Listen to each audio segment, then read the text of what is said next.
Central 3.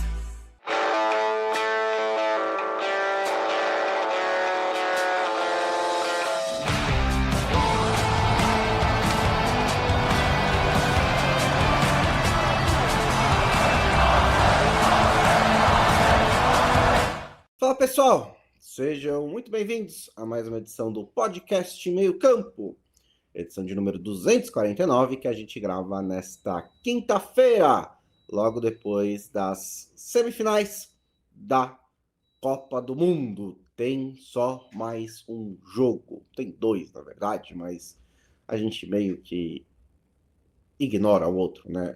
Teve um momento que parecia que seria o jogo da despedida do Deschamps da seleção francesa e do Messi da seleção argentina, e eu pensei, se for isso, só cancela, né? Deixa que o último jogo dele seja a semifinal da Copa do Mundo, né? Das grandes batalhas que as suas seleções travaram, mesmo que não tenham vencido. Mas aí a Argentina venceu, fez de novo o que vem fazendo ao longo de todo o mata-mata. Conseguiu uma virada incrível, conseguiu uma vitória com gol no fim ou na prorrogação e chegou pela segunda vez seguida à final da Copa do Mundo. Tem a chance de ser a primeira seleção desde o Brasil em 1962 a defender o seu título na Copa do Mundo, e a menos que coisas estranhas aconteçam nos próximos dias, o Messi se tornará o segundo jogador a disputar, né, a jogar em 3 finais de Copa do Mundo. Ele já está entre os 5 que chegaram à final da Copa do Mundo 3 vezes, o que é um feito assim impressionante, considerando como foi a história do Messi na Copa do Mundo no começo, né, nas suas 4 primeiras edições. Tudo bem, Felipe Lobo? Esqueci de falar, inclusive. A gente já vai jogar contra a Espanha na final, que na primeira semifinal ganhou amplamente da seleção francesa. Então vai ser meio que vai ser um series finale, Felipe Lobo, do que acontece no futebol desde 2008, né? Desde que o Guardiola chega no Barcelona. Aquele é o primeiro episódio da série. A gente teve meio Grey's Anatomy, né? A gente teve tipo 18 temporadas. E aí vai terminar com a Espanha coletiva contra o melhor jogador. A Espanha coletiva, assim, e do estilo de jogo, né? Que ela implementou, não que ela implementou, mas que se tornou dominante no futebol durante grande parte desse tempo, né? O estilo de jogo que foi a referência contra o principal jogador desse período. Salve, Bonsa, todos os nossos amigos e amigas. E é um confronto interessante pensando nisso. São dois times que gostam muito de tocar a bola, mas de maneiras bem distintas, né, um do outro. E eu acho que a distinção passa muito por isso que um deles tem o Messi. E eu até gosto de lembrar que as pessoas às vezes confundem que o Barcelona teria influenciado a Espanha. E é bom lembrar que digamos, o treinador que colocou o tic-tac que a gente vê hoje em funcionamento, que é o Luis Aragonés, ele fez isso antes do Guardiola assumir o Barcelona. Né? É bom lembrar que o Guardiola assume o Barcelona no ano que a Espanha ganha a Euro. Então a Espanha logo ganha. Depois de ganhar a Euro. A Espanha ganha a Euro, o Guardiola assume o Barcelona naquela temporada 2008-2009. Então, assim, não dá para dizer que o Barcelona influenciou se o Guardiola nem era o técnico ainda, né? E o Luis Aragonés já tinha colocado esse estilo. Na Copa de 2006, a Espanha faz uma boa primeira fase já com esse estilo, mas acabou sendo atropelada pela França nas oitavas de final, a França do Zidane na época. Zidane, o Henry também, né? Mas foi a Copa do Zidane, né?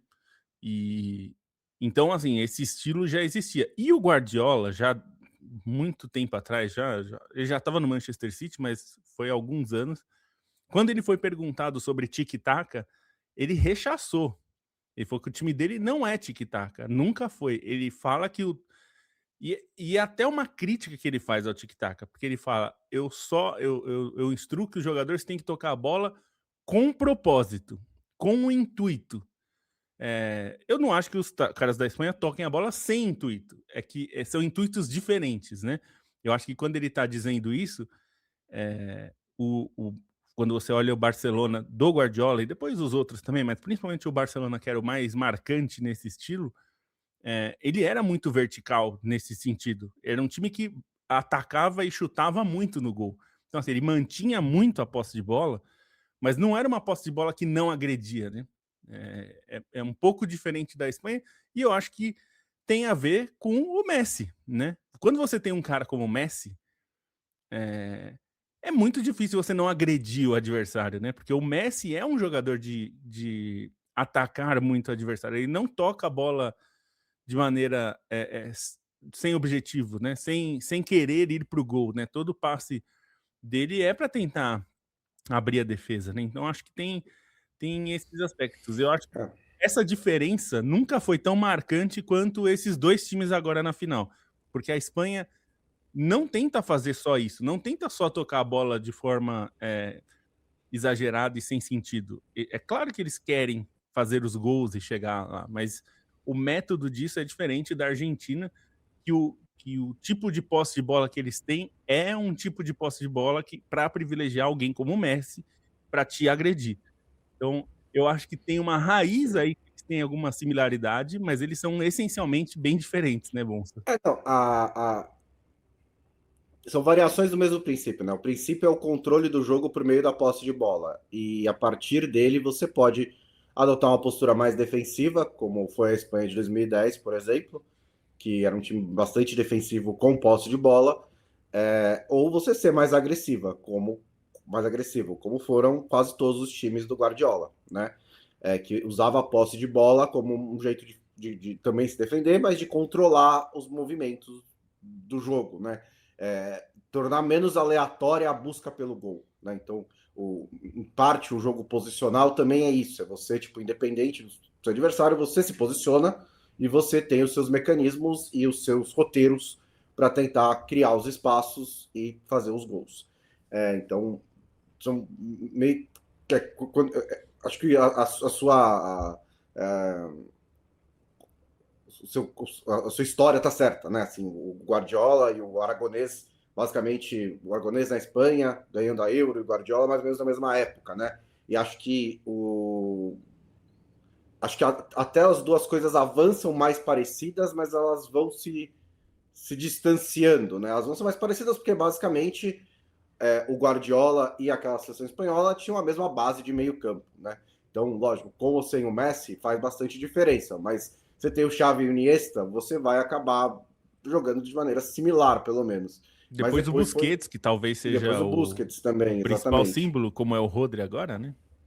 Mas depois eu acho que foi realmente se distanciando, né? Mas eu acho que é a escola mais influente desses 15 anos, 20 anos quase, né?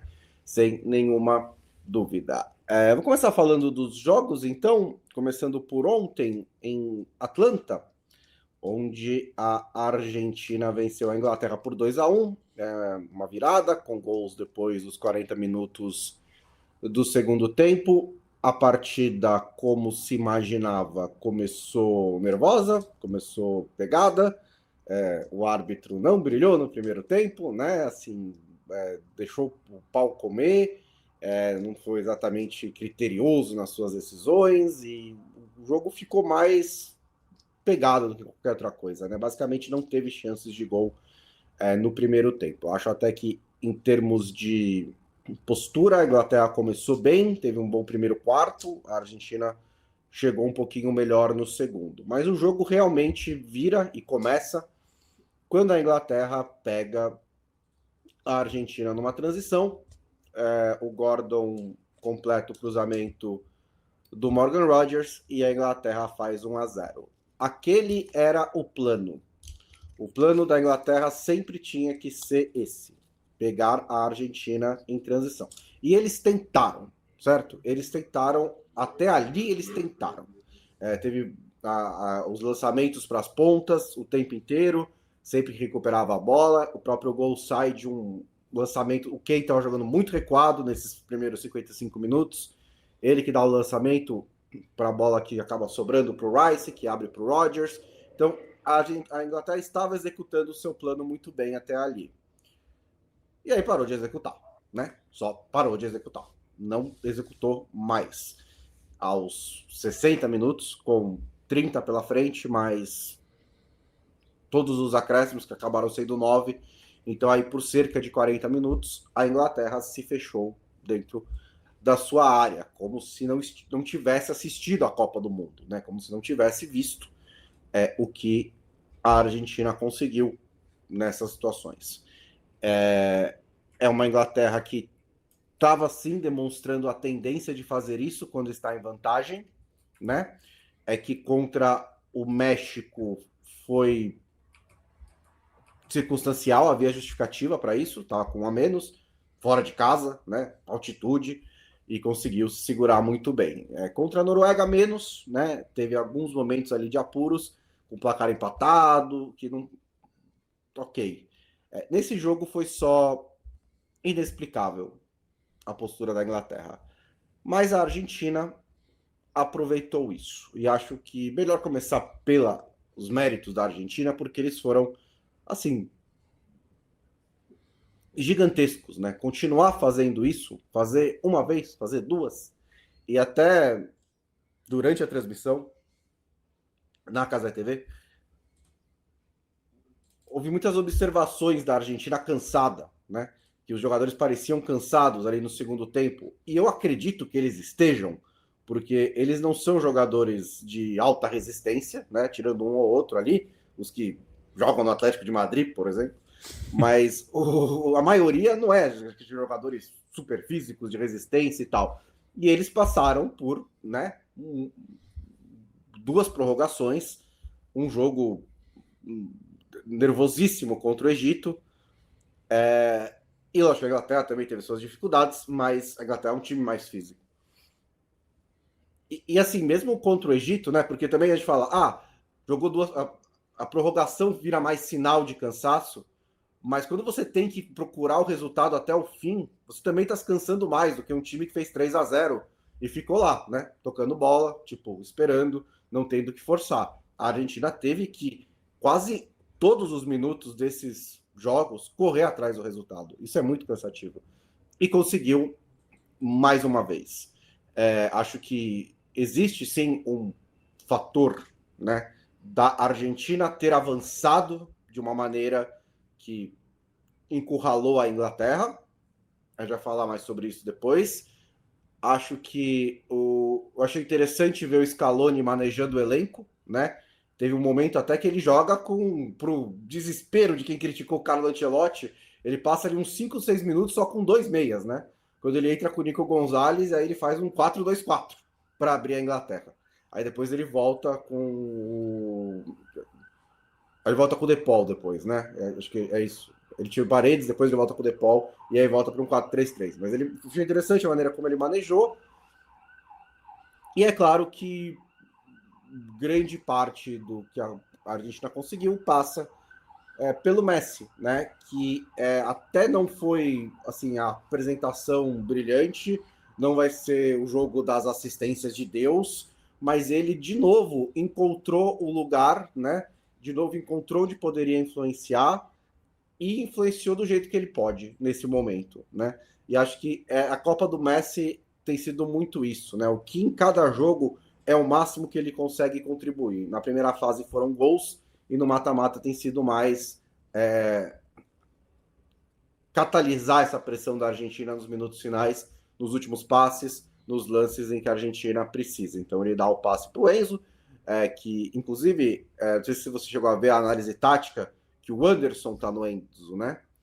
E aí a bola vai pro Messi. E aí o Messi tá marcado pelo Spence. E aí o Anderson fala: opa, acho que eu não posso deixar o Spence sozinho contra o Messi. E aí o Anderson vai fechar o Messi. Aí a bola volta pro Enzo. E aí o Bellingham tenta fazer a cobertura. Também já tava morto. Não chega a tempo. E aí o Enzo bate fora da área. Também não foi a melhor finalização de todos os tempos.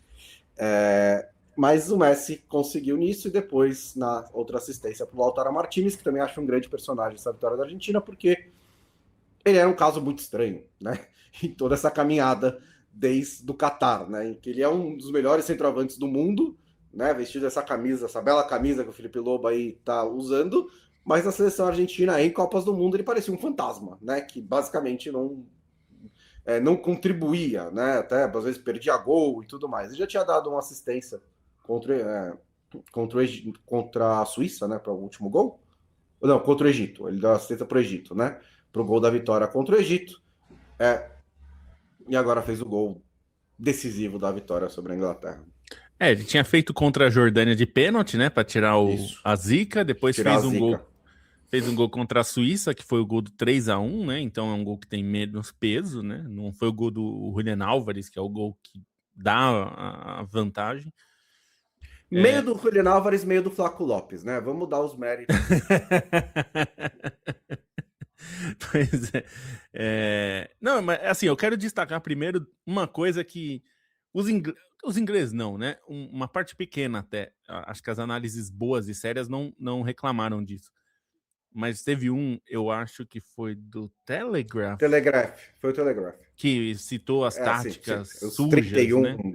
Os 31 Dirty Tricks. Então, assim, eu gostaria de falar que isso é um baita mérito da Argentina, de transformar o jogo da semifinal em uma Libertadores. Porque o negócio é o seguinte, futebol é um jogo de imposição. Você quer que o jogo seja do jeito que você planejou, certo? Os dois times se planejam.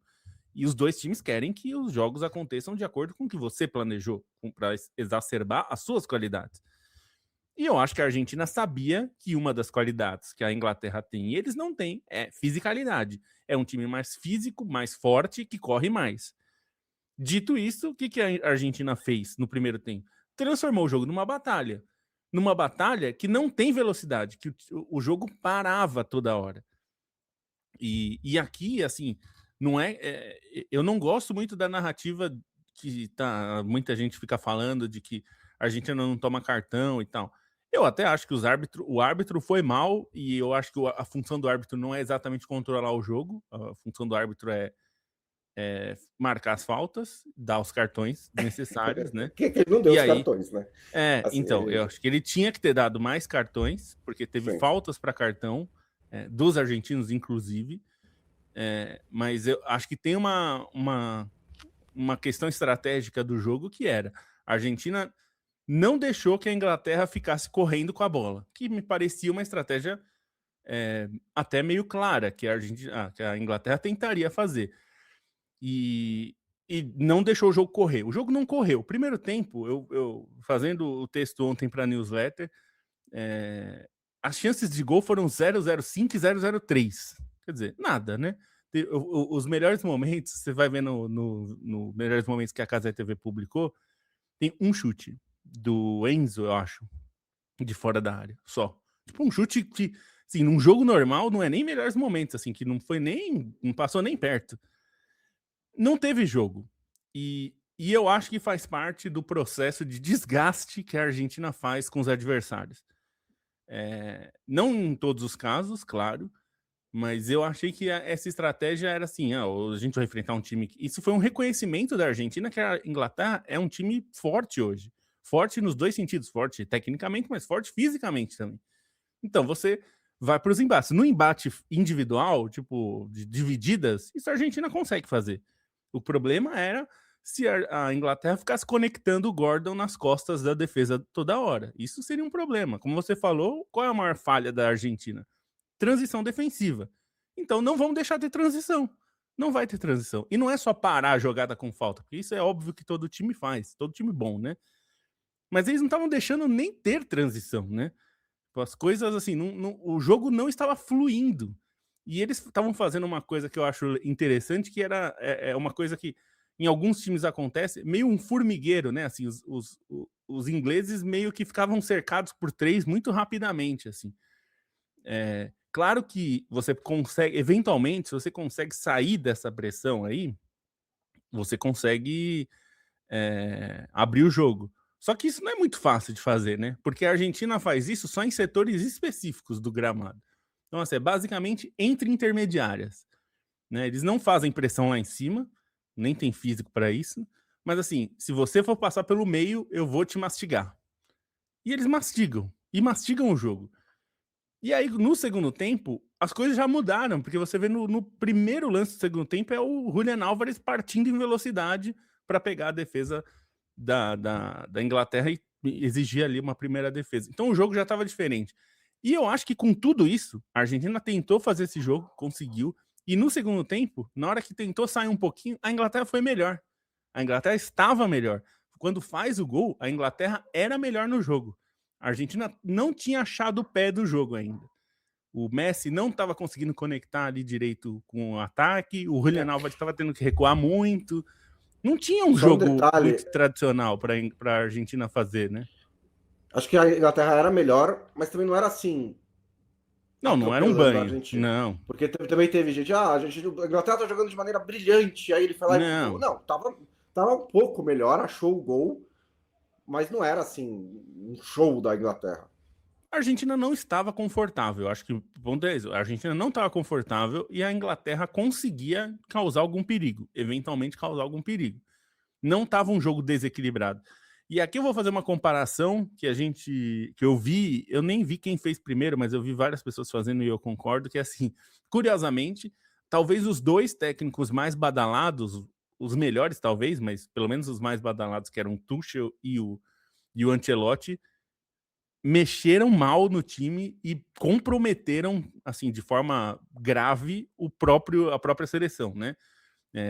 No caso do Ancelotti mexeu e desmontou o Brasil, e o Tuchel desmontou. E a gente estava até falando aqui antes, né, Bonsa, que ele justificou na coletiva que foi os jogadores recuaram, tal. E, o que eu já achei um pouco covarde, né?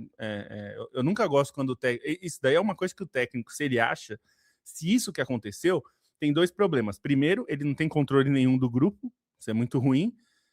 E segundo, você chega lá no vestiário e você fala isso para os jogadores, né? Você fala assim, o que vocês estão achando? Vocês estão malucos? Não é assim e tal. Mas eu acho isso um péssimo sinal de qualquer jeito. E eu achei covarde quando você joga na coletiva que a culpa... E não é a primeira vez que ele faz isso, né? No jogo passado ele falou que a Inglaterra tinha ido mal e tal, e jogou nas costas dos jogadores. O Bellingham até deu uma respondidinha dizendo que talvez ele não saiba como é jogar contra a Noruega, é difícil. E tal, e como você falou, contra a Noruega, a mexida dele também desmontou o time.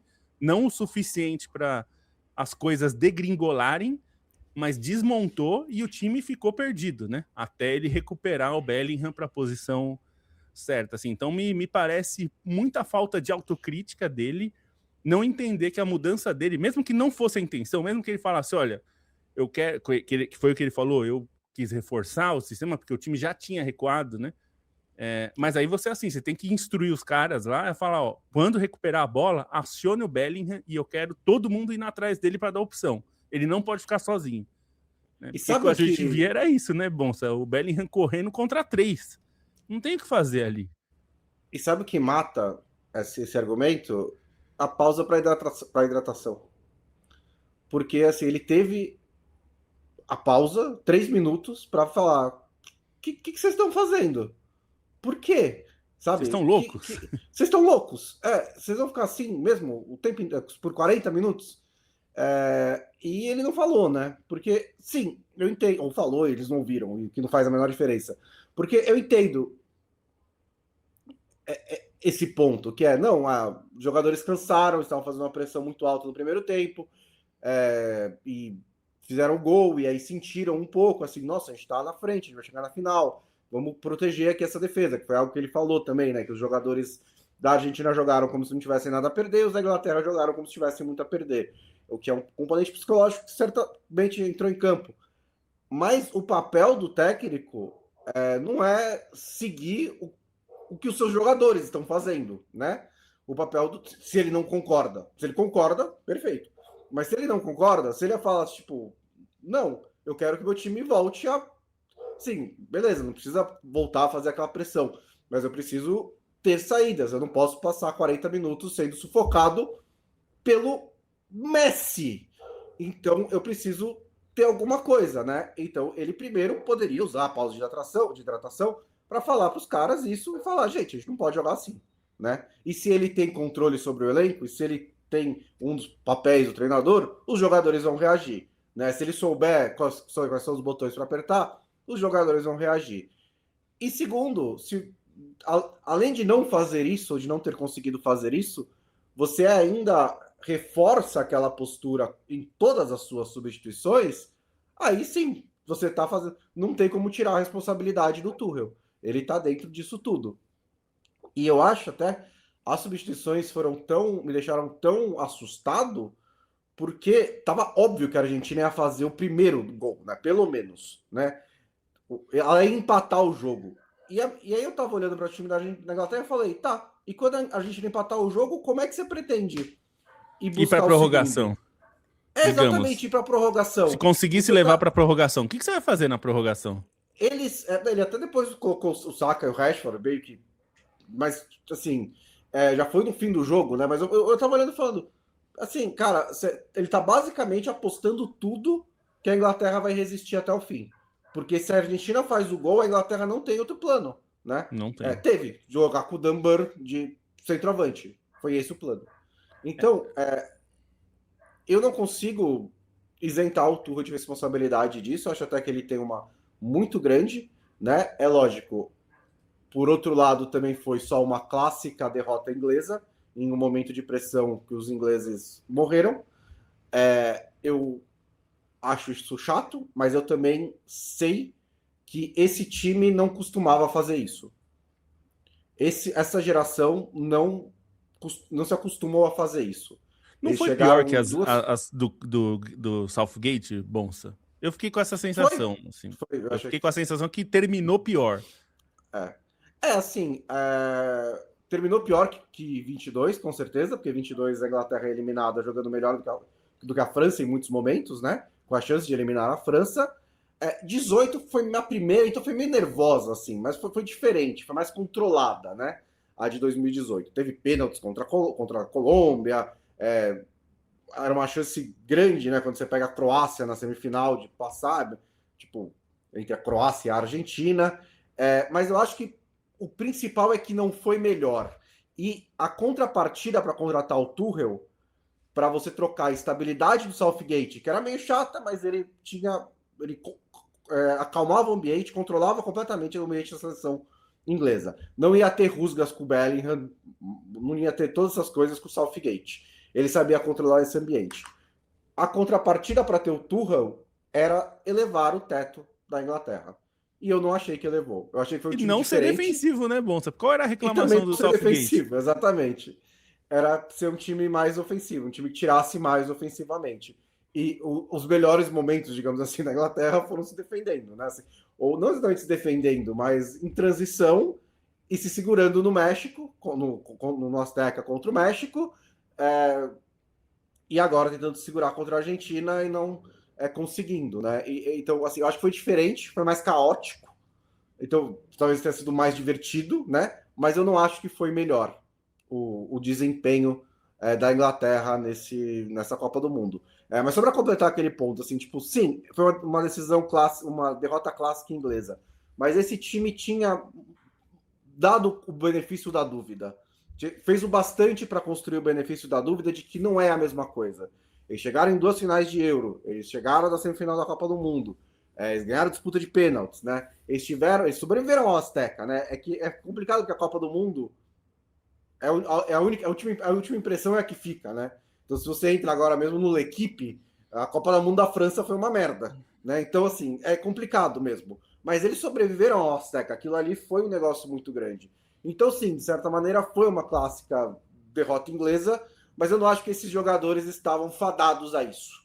Eles não estavam historicamente ou mentalmente fadados a esse tipo de colapso. Eu acho que precisou de ajuda. De um lado, a ajuda da Inglaterra, da Argentina, né, que pressionou os caras muito, e por outro também um técnico que não conseguiu lidar com aquele momento, não teve respostas, né? Não é nem uma questão de não, eu até acredito que o Tuchel não tenha gostado de recuar, mas ele fala assim, não faz isso. Mas os bons técnicos têm que encontrar as respostas. Eles têm que reagir e fazer as coisas funcionarem, né? Não adianta, ele tentou colocar os caras, não deu certo. Poxa, mas você tá no mais alto nível do futebol, né? A tentativa não é o bastante. Você tem que conseguir, né? Senão.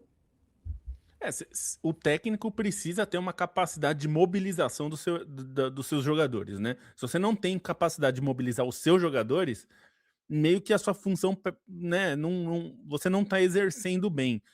Porque, assim, tudo que o Southgate tinha de bom, várias coisas que o Southgate tinha de bom, algumas delas, são parecidas com o que o Scaloni tem. É um cara que conhece o sistema inglês, assim, o sistema, digo, base, veio da base, conhece o futebol inglês, tem uma boa relação com os jogadores, construiu um elenco ali a partir de 2018 que os jogadores conseguiram se unir em torno da causa, né, de jogar a Copa, de fazer uma boa campanha, tudo isso.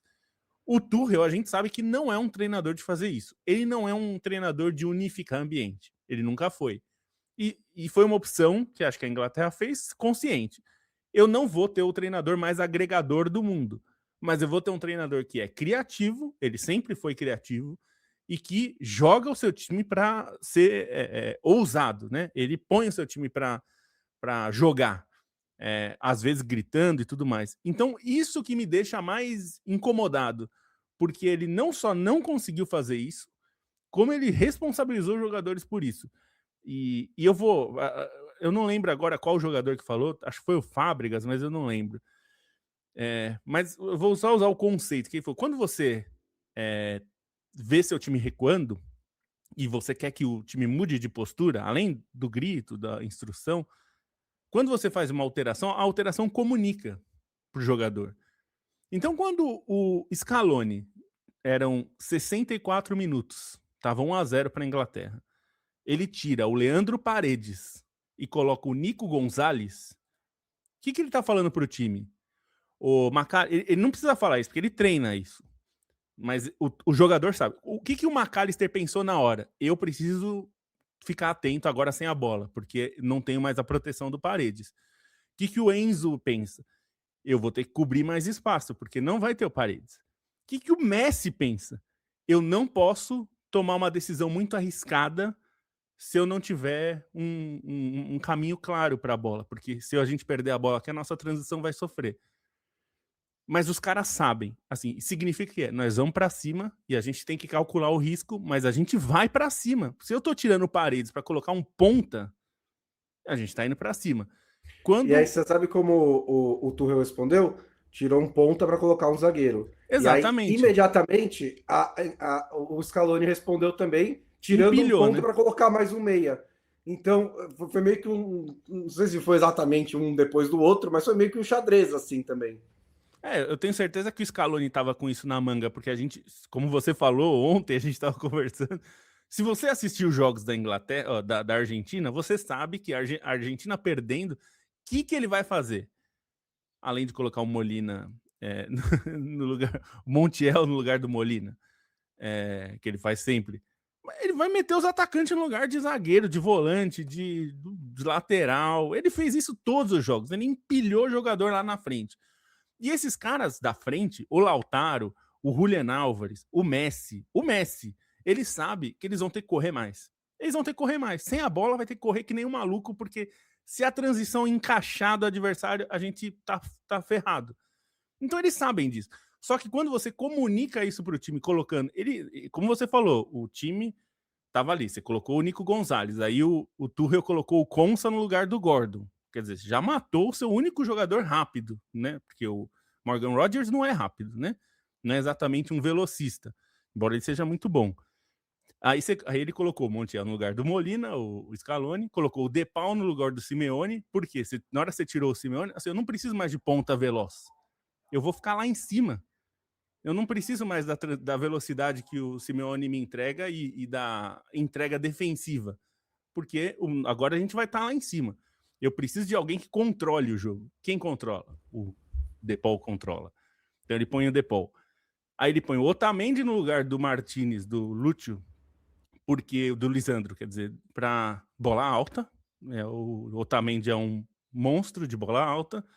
E ele põe o Lautaro no lugar do Tagliafico, que é um lateral. Tipo, eu não preciso de lateral.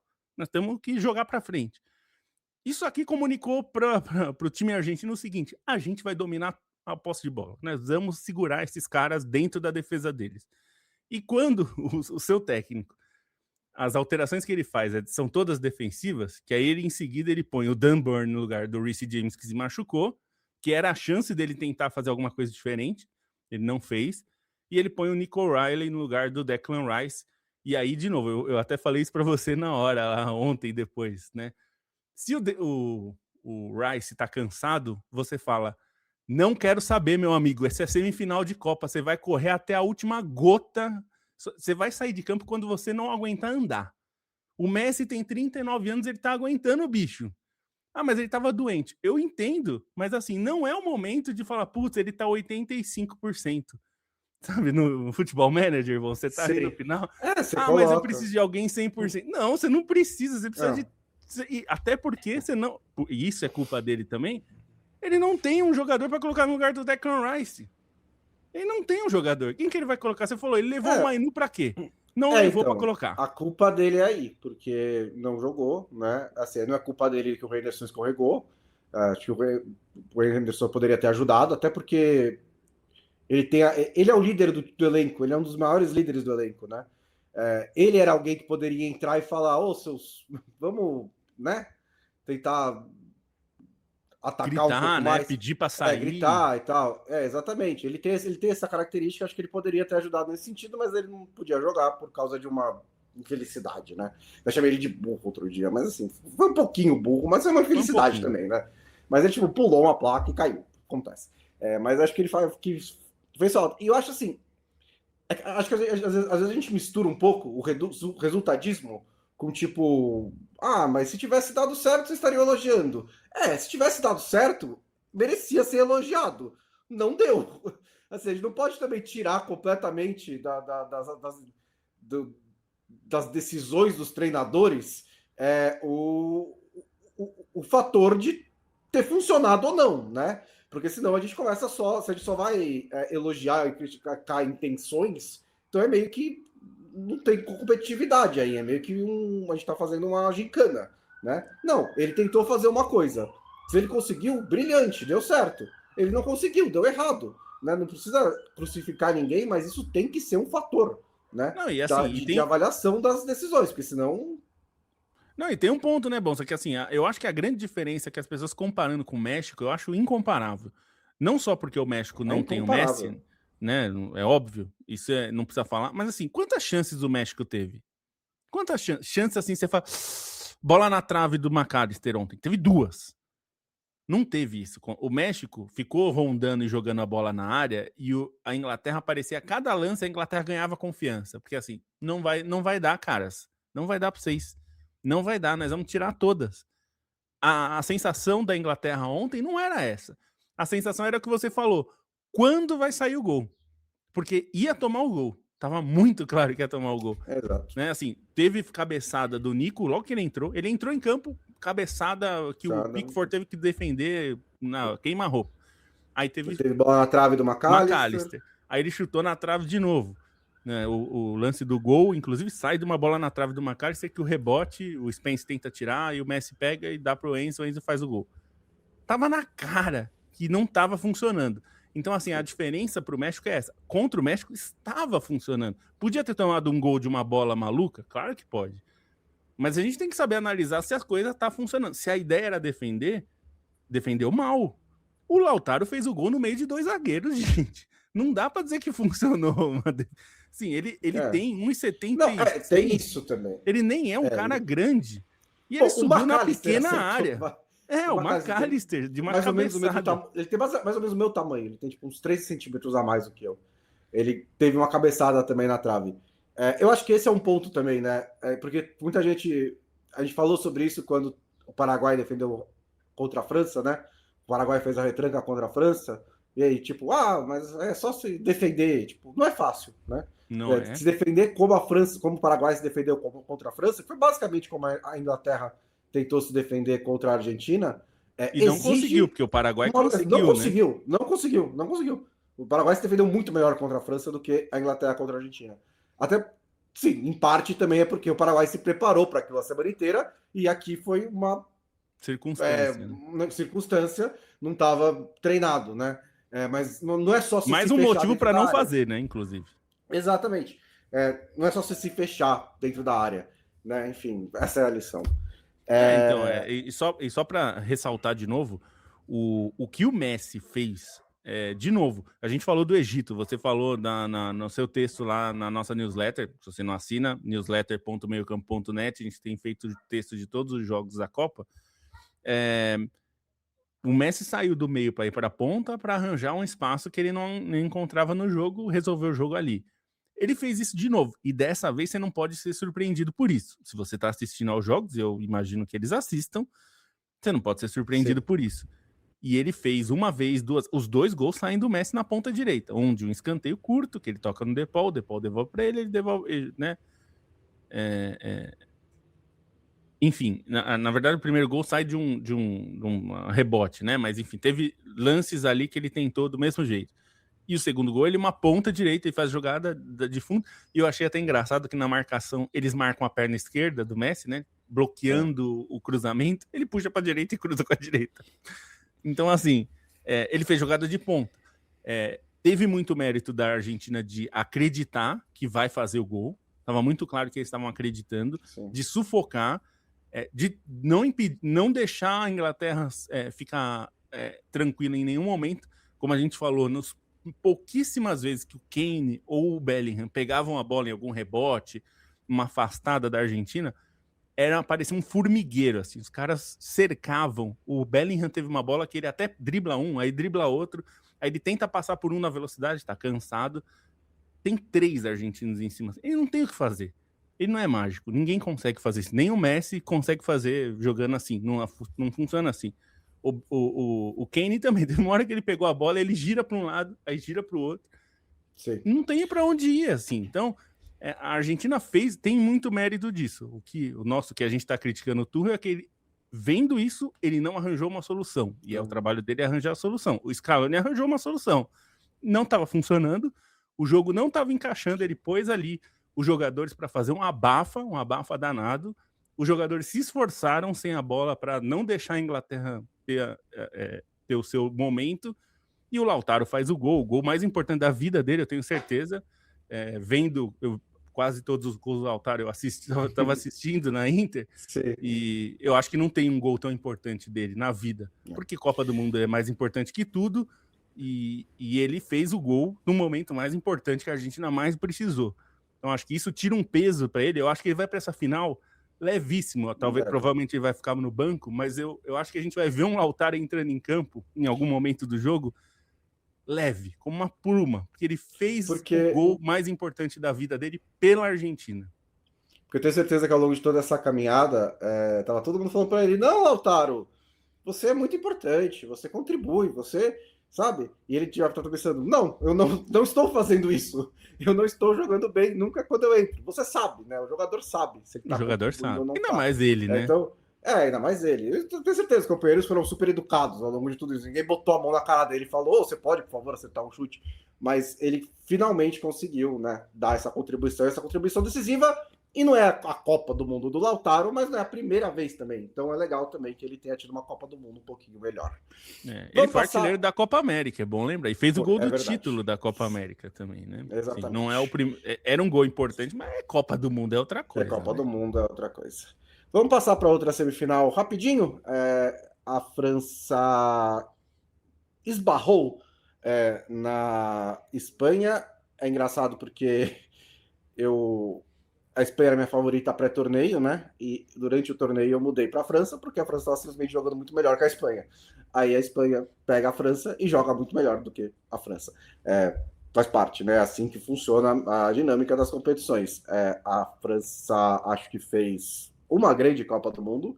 Foi, sem dúvida, a Copa do Mundo que eu mais gostei de ver a França jogar, assim, de longe. Mas nesse jogo específico não deu, né? E aí eu acho que, de novo, também tem os méritos da Espanha de ser um time que joga o seu futebol, né? Que impõe o seu padrão, impõe o seu estilo, basicamente contra qualquer adversário. Acho que essa Espanha, você até escreveu na newsletter, não é a elétrica da Eurocopa, é uma Espanha um pouquinho mais abaixo, é uma Espanha, também não é a de 10, né? Também não tem só essas duas. Ela tá no meio do caminho, acho até que ela tá mais para para de 24, porque tem o Yamal ainda, e ainda você tem esse destino, né? Você falou que o toque de bola do Barcelona era procurar o Messi, o da Espanha é procurar o Yamal, né? O tempo inteiro eles estão tentando encontrar o Yamal no mano a mano. Então é assim, é para isso que eles manobram a bola. E a Espanha teve alguns jogadores, algumas atuações brilhantes. Os dois laterais foram muito bem. Acho que o Yamal foi bem, não foi o jogo brilhante dele, o grande jogo de Copa do Mundo do Yamal, mas acho que ele foi bem. O Rodri, obviamente, foi curiosamente mais na parte defensiva, né? Que o Rodri conseguiu se destacar também na distribuição, mas na parte defensiva ele estava brilhante contra uma seleção francesa que chegava com um ataque muito encantador. Mas eu acho que basicamente o que aconteceu nesse jogo, a Espanha foi melhor do que a França. Tipo, em todo. Eu não acho que a Espanha é naturalmente melhor do que a França. Tipo, qualidade, jogador por jogador. Não sei se a Espanha fez um jogo melhor do que a França ao longo da Copa do Mundo, tirando esse, né? Quando importa. Mas nesse jogo específico, a Espanha foi simplesmente melhor do que a França em todos os sentidos, né? Os jogadores falaram, o Mbappé falou, o Deschamps falou isso. E aí, a partir desse momento, acho que pouco importa assim, importa pouco o Deschamps errou-se de ter recuado, de ter soltado o time, errou de não ter entrado com mais um volante, errou de não sei o quê. E assim, eu acho que eu até concordo, né? Mas eu não acho, e pode ser que com outra abordagem ele conseguisse cozinhar o jogo um pouco mais, talvez empurrar o 0-0, embora o primeiro gol da Espanha tenha saído também num lance mais casual. Mas foi um dia só em que a Espanha estava todo mundo melhor do que todo mundo da França. Então, meio que eu não sei se entre o Koné, o jogo muda? Talvez não. Talvez você protege melhor o Rabiot e aí ele não tem que levar amarelo tão cedo, mas aí o Saliba também machuca, então tem várias circunstâncias. Mas eu acho que basicamente a Espanha foi melhor que a França, e eu vi muita gente falando: a lição é que é meio campo que ganha. Primeiro, né? Parabéns por você ter aprendido isso em 2026, que meio campo é importante.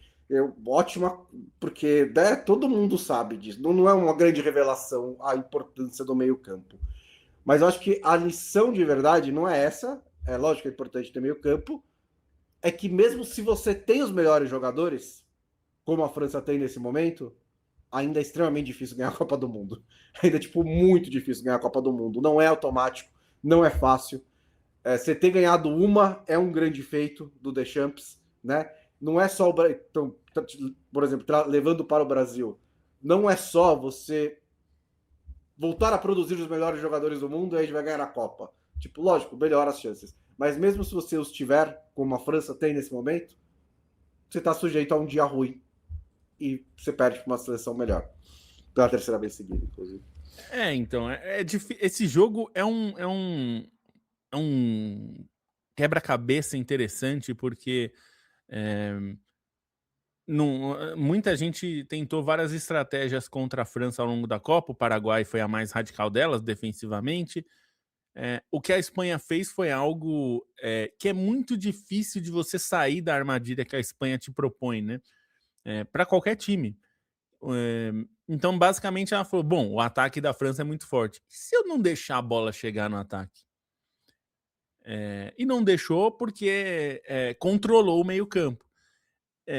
Eu vi algumas análises de pessoas falando: putz, talvez ele tenha demorado para mexer, para colocar alguém no meio-campo ali. Pode ser, mas eu não acho que se ele tirasse, digamos, o Barcola para colocar o Koné, ou enfim, tivesse colocado mais meio-campistas, o Zayt Emery, enfim, não sei quem outros que ele poderiam colocar, ele teve que tirar o Rabiot pelo cartão, né?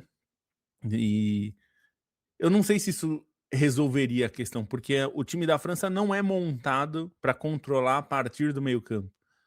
E as coisas estavam funcionando para para a França, também porque, por exemplo, o Olise recuava para fazer esse papel, o Mbappé recuava, o Mbappé nem tanto, mas o Dembélé recuou para fazer esse papel. Mesmo o Barcola ou o Doué, muitas vezes recuavam para dar a opção ali. Então, eu acho que é menos a posição dos jogadores e mais a função que ele exerce, né? Só que o problema é que se você não consegue fazer uma transição tranquila, não vai conseguir jogar, né? E a Espanha tem uma coisa que é muito difícil, que é assim, a França tem uma pressão muito forte no ataque. Ela faz muito bem. Só que o time no mundo que mais gosta de ser pressionado é a Espanha. E esse é um problema. Porque você pode ter a melhor pressão também do é um problema que é o time que melhor pressiona no mundo também. Então, Pois, tipo, é meio que por isso que eles estão na final da Copa do Mundo. pois Né? então Por assim, acaso. como é que você lida com um time que gosta de ser pressionado? Você faz bem. A França é um time que pressiona bem, sabe pressionar. A gente falou aqui ao longo da Copa, o Mbappé tá fazendo pressão como ele nunca fez na carreira, os dados mostram isso. Mas é difícil você escapar dessa armadilha, né? O que você faz? Dá um passo atrás? Aí você vai deixar a Espanha tocar a bola até a bola gastar? Até furar a bola, de tanto que eles tocam? Então, assim, é uma armadilha muito complicada de você achar.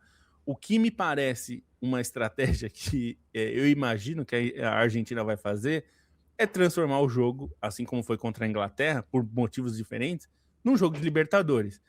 É tranco, aquelas faltas meio no limite de falta ou não é tornar o jogo truncado nesse sentido, para não deixar que a Espanha tenha tranquilidade para tocar a bola, porque eu acho que teve esse aspecto. A França, eu imagino que tenha planejado que eles iam cortar essa linha de passe em algum momento, eles iam conseguir cortar, seja via pressão, seja via interceptação de passe, seja se impondo fisicamente, porque tem esse aspecto também. O time da França é fisicamente muito mais forte que o da Espanha, mas nada disso funcionou. E eu acho que a França ficou surpresa. Como acho que a maioria de nós ficou surpresa, que assim, eles não conseguiram recuperar a bola. Porque saber que a Espanha ia tocar a bola, acho que 99% das pessoas sabiam. A questão como você recupera a bola? Como recuperar a bola? O Mbappé falou isso, que faltou comunicação na pressão, que a pressão não funcionou, e que mesmo quando a França recuperava a bola, ela estava cometendo muitos erros de passe, muitos erros técnicos, erros de domínio. E aí ele falou, eu concordo, e assim, você não consegue ganhar uma semifinal de Copa do Mundo, assim, só não dá, né? Menos que a Espanha tivesse atirado no próprio pé, ia ser muito difícil com uma França que estava tecnicamente abaixo, né? Errou muito, não né? ter conseguido, errou muito, não ter conseguido. E assim, tem um pouco de circunstância, né? Como eu falei, o amarelo do Rabiot poderia mudar. Se o jogo chega empatado no intervalo, por exemplo, o Deschamps consegue o fazer próprio alguma pênalti, mudança. né, Bonsa? Não é O próprio exatamente um pênalti, lance. o pênalti, assim, coitado do Dinho, assim, tipo, ele foi desajeitado, né? Mas ele tava tentando. Não é que ele chegou atrasado no Yamal, ele tava tentando tirar uma bola, não viu o Yamal chegando e deu no Yamal. Putz, complicado, né? Também, assim, acho que exatamente o Tchouaméni, de todos os jogadores da França, foi quem ficou fora por 2 semanas e teve que voltar nesse jogo sem ritmo, né? O que também, assim, para você precisar de alguém para preencher o meio-campo ali contra a Espanha, ele é o que cobre mais terreno, ele também estava fora. Tipo, um monte de coisa que acontece. E acho que, no geral, só a Espanha mostrou aquele coletivo melhor que a gente dizia, né, antes do jogo. Acho que também teve os melhores jogadores individualmente, né, principalmente o Rodri, mas aquele coletivo, aquele estilo de jogo característico da Espanha, que é o que me levou a considerá-la favorita antes da Copa do Mundo, apareceu e tá aparecendo ao longo da Copa do Mundo. É que é menos vertical e menos legal, né, assim, do ponto de vista meu, do que na Eurocopa, que era um time mais vertical, né? O que tem a ver com também a questão física de alguns jogadores, né? O Yamal está jogando, mas ele voltou de lesão. O Nico Williams ainda tem condição só de alguns minutos, né? Então tem algumas questões aí também. Tem um aspecto que eu acho relevante para essa final, Bonsa, porque um outro aspecto que eu acho que a França sofreu é porque esse tipo de jogo da Espanha mina mentalmente o adversário, né? Sim. Especialmente um adversário que tem a bola com muita frequência, com muita constância, como é a França. Quando você não consegue ter a bola, não consegue recuperar a bola e vai ficando na roda, e sua pressão não funciona, e o adversário tá com a bola, e tá com a bola, e tá com a bola, mentalmente isso vai destruindo, né? E isso eu acho que prejudicou muito a França, inclusive para os erros que ela cometeu, né? O gol que o Doué perde, né? Quando o Unai Simon sai do gol ali, e aí a bola sobra no Doué. Se é um jogador com confiança, ele mete um tapa dali mesmo. Ele pode até não fazer o gol, mas ele acertaria o gol. Então, assim, talvez o zagueiro tirasse em cima da linha, tal, mas é um tipo de coisa que, assim, primeiro, assustaria a Espanha e daria confiança para quem chutou, né? E quase fez o gol. E isso acho que falta, né? É que oficialmente eles dividiram a posse de bola, né? Então, foi próximo. A França falou que ia competir pela posse de bola, né? Deixar com a Espanha e cumpriu a promessa. Teve 49%, a Espanha teve 51%, mas não foi o que pareceu o jogo, né? O jogo pareceu que a Espanha dominou a posse de bola e dominou quase todas as ações. Porque dominou onde importava, né? Dominou. Onde exatamente. A França teve a bola, né? A França não teve a bola rondando a área da Espanha, né? Acho que esse é o ponto, né? A França não teve a bola onde quis. A Espanha que teve a bola onde quis. E eu acho que esse aspecto é importante porque mentalmente é muito difícil destruir a Argentina, né? Eu diria que não tem time mentalmente mais forte. Então eu acho que isso não incomoda a Argentina como incomoda a França. Ficar sem a bola um tempo, para a França acho que irrita mais. Até porque é um time que não joga muito bem sem a bola, né? A gente sempre falou que o ponto fraco, se a França fosse pega, a gente imaginava muito mais numa transição defensiva mal feita da França, né? E acho que a França não esperava ter que lidar com uma situação em que ela tem que ficar o tempo todo com o pé atrás, né? Ela fez os adversários ficarem assim com ela, né? Ela fez Marrocos dar um passo atrás. E eu acho que a Argentina, para a Espanha não vai conseguir minar psicologicamente a Argentina nesse sentido. Se a Argentina ter que ficar correndo atrás da bola, ela vai correr, e vai dar tranco, e vai fazer o jogo ficar físico, e o Rodri vai tomar umas 3 ou 4 rapas ali no meio da pressão. Então, isso acho que não vai ser um aspecto que vai prejudicar a Argentina. A questão é quem vai conseguir atacar o ponto fraco da outra. Porque, assim, a gente sabe que a transição defensiva da Argentina é falha, mas o ponto forte da Espanha não é transição ofensiva também. Não é atacar em velocidade. Então, isso talvez para a Argentina seja bom até. Acho que seria para a Argentina muito mais difícil enfrentar a França do que enfrentar a Espanha nesse. Então, para os dois, eu acho que tem esse aspecto, né? Talvez ninguém ataque na final da Copa do Mundo entre Espanha e Argentina nesse domingo, às 4 horas da tarde, no estádio de Nova York, Nova Jersey, que na verdade fica em Nova Jersey. Nova York fica perto do estádio. No estádio não é em Nova York, não é o estádio de Nova York. Fica um rio de distância, né? Fica um rio de distância e é tipo 1 hora de trem. França e Inglaterra no sábado, às 6 horas da tarde, em Miami. O jogo mais irrelevante. Né? Eles não deram nem a disputa de terceiro lugar para o Canadá ou para o México, né? A partir das quartas de final. Podiam ter dado ninguém gosta desse jogo, ninguém quer esse jogo. Mas não deram, vai ser joga em Miami. Vancouver, né? Sei lá. Pois Toronto. O Johan Oyo diz que, como diria o Zagallo, perdeu porque perdeu. E às vezes é isso mesmo, né? Às vezes perde porque perde. D13 Mendonça dizendo que aparentemente o Dembélé também irritou os coleguinhas no vestiário. Isso eu não vi para confirmar. Palpites para a decisão do terceiro lugar? Sim. A Odisseia no cinema, vai lá ver. É um filme de 3 horas, parece que é muito bom. Então, se você tiver... A crítica tá muito boa, né, Bom? Se você quer um cara do exatamente. cinema...